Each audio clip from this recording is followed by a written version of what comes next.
முருங்கைக்கீரையா? ஐயோ! எனக்கு வேணவே வேணாம் அப்படின்னு சொல்றவங்களுக்கு கூட இப்படி செஞ்சு குடுத்தீங்கன்னா, இன்னும் கொஞ்சம் வேணும்னு சாப்பிடுவாங்க. முருங்கைக்கீரை முட்டை பொடி மாஸ் எப்படி செய்றதுன்னு பாத்தரலாமா? இது ரொம்ப ரொம்ப ஈஸியான ரெசிபி தான். 4 4 பொருள் இருந்தா போதும். இந்த முருங்கைக்கீரை முட்டை பொடி மாஸ நம்ம ஈஸியா செஞ்சிரலாம். இந்த ரெசிபிக்கு ராஜாவே முருங்கைக்கீரை தான். அதனால முருங்கைக்கீரை எங்கே கிடைச்சாலும் மிஸ் பண்ணிடாம வாங்கிட்டு வந்துருங்க. முருங்கைக்கீரையை வாங்கிட்டு வந்து அதில் இருக்கக்கூடிய பூச்சி, பழுப்பு கீரையெல்லாம் க்ளீன் பண்ணிட்டு தண்ணியில் போட்டு ஒரு அலசுக்கு 2 அலசு அலசி சுத்தம் பண்ணி வச்சுக்கணும். முருங்கைக்கீரையை ரெடி பண்ணி வச்சாச்சு. நமக்கு ராஜா கிடைச்சிட்டாரு. இப்போது ராணி நமக்கு தேவை தானே.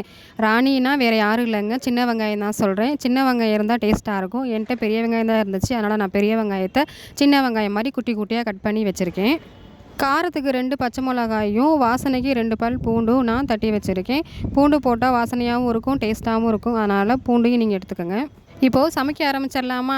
அதுக்கு ஃபஸ்ட்டு அடுப்பை பற்ற வச்சுக்கிட்டு வானொலியை அடுப்பில் வச்சு வானொலி காஞ்சதுக்கப்புறம் 1 ஸ்பூன் இல்லாட்டி 2 ஸ்பூன் எண்ணெயை ஊற்றி கடுகு உளுந்த பருப்பை போட்டுக்கலாம். கடுகு உளுந்த பருப்பு நல்லா படபடன்னு பொரிஞ்சதுக்கப்புறம் அதில் நம்ம நறுக்கி வச்ச வெங்காயத்தையும் பச்சை மிளகாயும் போட்டு தாளிச்சிக்கலாம். வெங்காயமும் பச்சை மிளகாயும் நல்லா வதங்கினதுக்கப்புறம் கோல்டன் கலரில் மாறும் வெங்காயம். அதுக்கப்புறம் தான் 2 பல் பூண்டு நம்ம நறுக்கி வச்சுருந்தோம்ல, அதையும் போட்டு நல்லா வதக்கிக்கணும். பூண்டு வாசனை போகிற வரைக்கும் வதக்கிக்கணும்.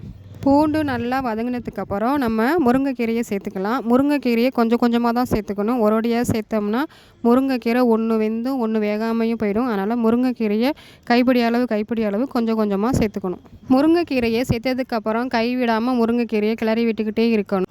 கைவிடாமல் கிளறும்போது தான் முருங்கைக்கீரை ஒன்று போல் வெந்து வரும்.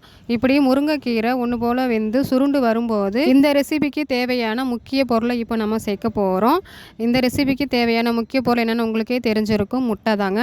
முட்டையை இப்போ இடையில நம்ம சேர்த்துக்கலாம். ஒரு கட்டு கீரைக்கு 4 முட்டையிலேருந்து 5 முட்டை வரைக்கும் சேர்த்துக்கலாம். நான் 4 முட்டை வரைக்கும் எடுத்திருக்கேன். முட்டை எந்த அளவுக்கு சேர்க்குறோமோ அந்த அளவுக்கு இந்த ரெசிபி டேஸ்ட்டாகவே இருக்கும். உங்களுக்கு பிடிச்ச மாதிரி உங்களுக்கு எத்தனை முட்டை தேவைப்படுதோ அத்தனை முட்டை வரைக்கும் நீங்கள் சேர்த்துக்கலாம். முருங்கைக்கீரை பாதி அளவு வெந்திருக்கும் போது தான் முட்டையை சேர்க்கணும். முழுசாக கீரை வெந்ததுக்கப்புறம் சேர்த்தோம்னா முருங்கைக்கீரை கசப்பு தன்மையாக ஆயிரும், கசக்க ஆரம்பிச்சிடும். அதனால தான் பாதி கீரை வெந்து பச்சை கலரில் இருக்கும்போதே நம்ம முட்டையை சேர்த்துக்கணும். முட்டை கூடவே கீரையும் சேர்ந்து வேகும்போது தான் அந்த டேஸ்ட்டு நமக்கு அல்டிமேட்டாக இருக்கும்.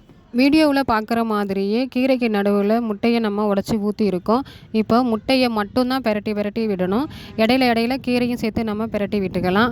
முட்டை கூடவே சேர்ந்து கீரையும் வேகும். முட்டையும் வெந்திருக்கும், கீரையும் வெந்திருக்கும். என்னதான் நம்ம கீரைக்கு நடுவில் முட்டையை ஊற்றினாலும் ரெண்டுமே மிங்கிள் ஆகி நம்ம பெரட்டி விடும்போது அது தனித்தனியாக பிரிஞ்சு வந்திருக்கும். ஒரு பொரியல் மாதிரி நமக்கு கிடச்சிரும்.